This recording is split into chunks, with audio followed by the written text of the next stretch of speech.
Bila esok ibu tiada besutan sang sutradara senior, Rudi Soedjarwo. Meninggalnya Haryo yang diperankan oleh Slamet Raharjo menyisakan duka perih bagi istrinya, yaitu Rahmi yang diperankan oleh Christine Hakim, dan keempat anaknya, Ranika, Rangga, Rania, dan Henning. 5 tahun berlalu, masing-masing anak memiliki kesibukan yang menyita waktu, sehingga mereka jarang menemani sang ibu di rumah. Kesehatan ibu Rahmi yang semakin menurun justru tidak membuat mereka sadar. Setiap anak saling meninggikan ego masing-masing, berdebat tentang siapa yang benar dan siapa yang seharusnya meluangkan waktu untuk ibu.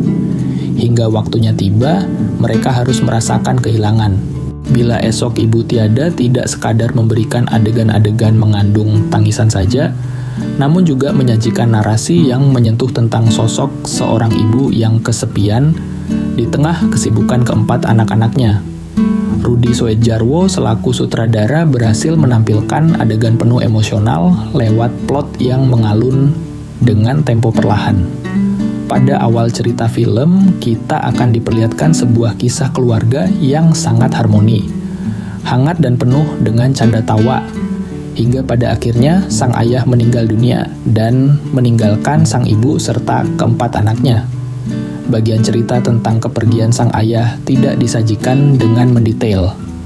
Namun, dampak yang dihadirkan pada kisah ini membuat kita sebagai penonton turut merasakan kesedihan mendalam. Hal ini dapat terlihat jelas lewat kelanjutan adegan selanjutnya dan perubahan suasana di rumah mereka. Harmonisasi dan kehangatan yang terjalin sebelumnya pada keluarga ini. Dalam sekejap berubah drastis, anak-anak yang dulunya terlihat kompak dan sering berkumpul di rumah, saat ini mereka sudah memiliki kesibukan masing-masing dan membuat jarak untuk meluangkan waktu mereka untuk sang ibu. Menariknya, Rudi Soedjarwo memberikan ancang-ancang sebelum menampilkan adegan konflik yang menguras emosi dan perasaan kita sebagai penonton yang terhanyut bak diterjang tsunami. Perihal ini kita dapat melihat ketika anak-anak lupa tanggal ulang tahun ibu mereka. Konflik pembuka mulai timbul saat Ranika selaku anak pertama memarahi Henning karena tidak ada satupun dari mereka yang ingat.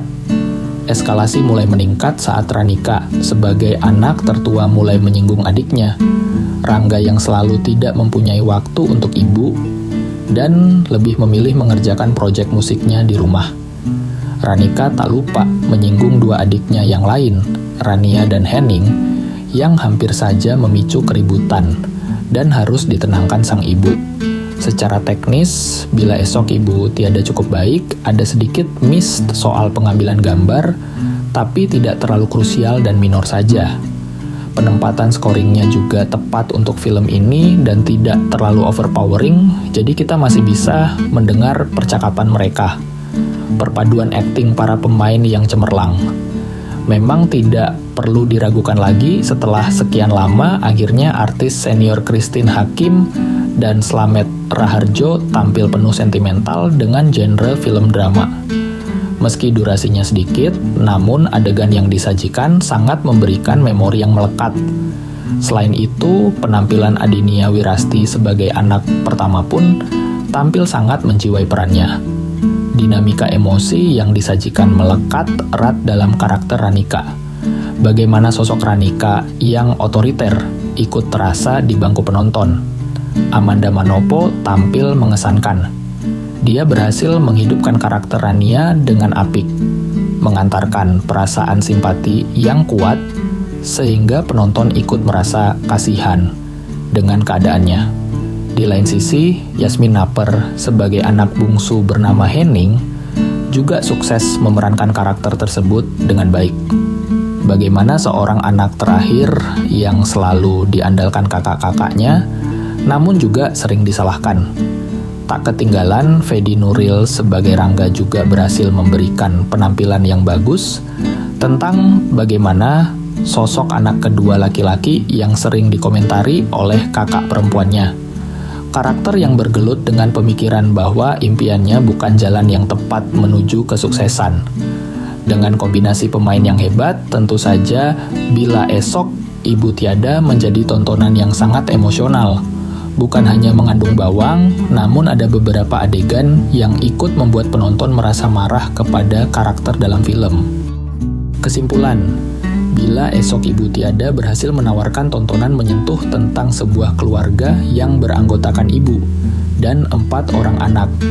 Pesan mendalam tentang pentingnya waktu bersama ibu sangat kuat sekali disampaikan.